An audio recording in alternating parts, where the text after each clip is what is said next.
আসসালামু আলাইকুম সুপ্রিয় দর্শক, আজকে নতুন একটি ভিডিও নিয়ে আপনাদের মাঝে চলে আসলাম। আশা করি এরকম ভিডিও হয়তো আগে দেখেননি। আজকে আপনাদের দেখাবো গাছে ভাতের মার বা ভাতের ফ্যান দিলে কি হয়, এটি দিলে গাছের উপকার হবে নাকি ক্ষতি হবে, এবং এটি কিভাবে গাছে দিলে সবচেয়ে বেশি উপকার হবে তা জানতে পারবেন আজকের এই ভিডিওতে। চলুন শুরু করা যাক।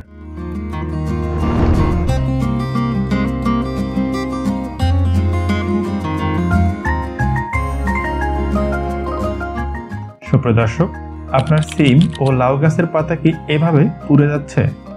গাছ অনেকদিন হলো রোপণ করেছেন কিন্তু বড় হচ্ছে না। মরিচ গাছের পাতা কি এভাবে হলুদ হয়ে যাচ্ছে?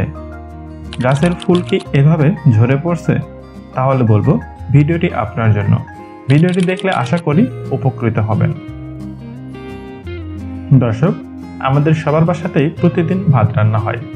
আমরা অনেকেই ভাতের মার বা ভাতের ফ্যান ফেলে দেই, কিন্তু আর নয়। ভাতের মার দিয়ে কিভাবে চমৎকার জৈব সার তৈরি করা যায় তা দেখতে পাবেন এই ভিডিওতে। আপনি জেনে অবাক হবেন যে ভাতের মার নিয়ে এক চীনা বৈজ্ঞানিক গবেষণা থেকে উঠে এসেছে ভাতের মারে ক্যালসিয়াম, লৌহ, জিঙ্ক, ম্যাঙ্গানিজ, কপার, ম্যালেনিয়াম এই 6টি উপাদান রয়েছে। এছাড়াও ভাতের মারে রয়েছে হিউমিক অ্যাসিড ও অ্যামাইনো অ্যাসিড, যা মাটির উর্বরতা বৃদ্ধি করতে সাহায্য করে। তো বুঝতেই পারছেন এই সকল উপাদান গাছের জন্য কতটা উপকারী।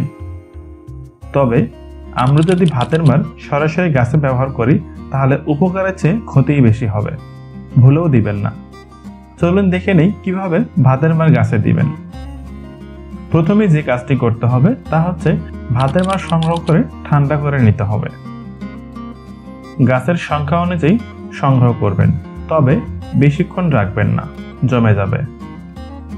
প্রথমে দেখি সরাসরি ভাতের মার গাছে দিলে কি হয়। ভাতের মার সরাসরি গাছে দিলে গাছে পিঁপড়ে আক্রমণ করবে। এছাড়াও গাছের মূলে ছত্রাক লাগবে।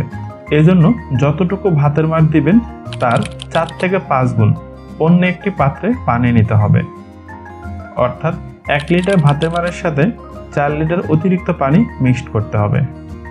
এবার অন্য একটি পাত্রে পানি নিয়ে সেই পানিতে ভাতের মার খুব ভালোভাবে মিশিয়ে নিতে হবে। দেখুন আমি কিভাবে করি। দর্শক, এবার এই দ্রবণের মধ্যে প্রতি লিটার পানির জন্য 10 গ্রাম হারে ইউরিয়া সার মিশিয়ে নিতে হবে। খুব ভালোভাবে মিশিয়ে নেবেন। এরপর আরেকটি গুরুত্বপূর্ণ উপাদান এখানে যোগ করতে হবে, আর তা হচ্ছে থিওবিট। দর্শক, থিওবিট হলো সালফারযুক্ত ছত্রাকনাশক। এটি গাছের পুষ্টি সরবরাহের পাশাপাশি গাছের মূলকে ছত্রাকের হাত থেকে রক্ষা করবে, যার ফলে হঠাৎ করে গাছ ঢলে পড়বে না।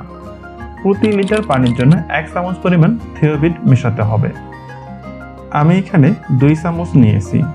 এবার পুনরায় দ্রবণটি খুব ভালোভাবে মিশিয়ে নিতে হবে।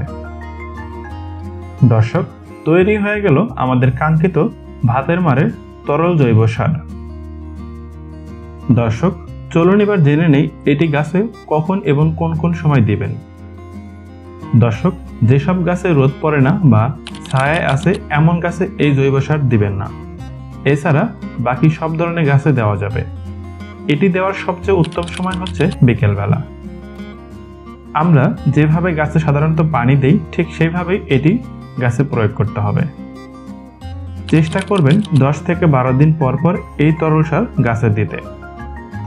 সুপ্রিয় দর্শক, ভাতের মার গাছে দেওয়ার পূর্বে যে সকল পদ্ধতি উল্লেখ করেছি ঠিক সেভাবেই দিবেন, এর অন্যথায় করবেন না।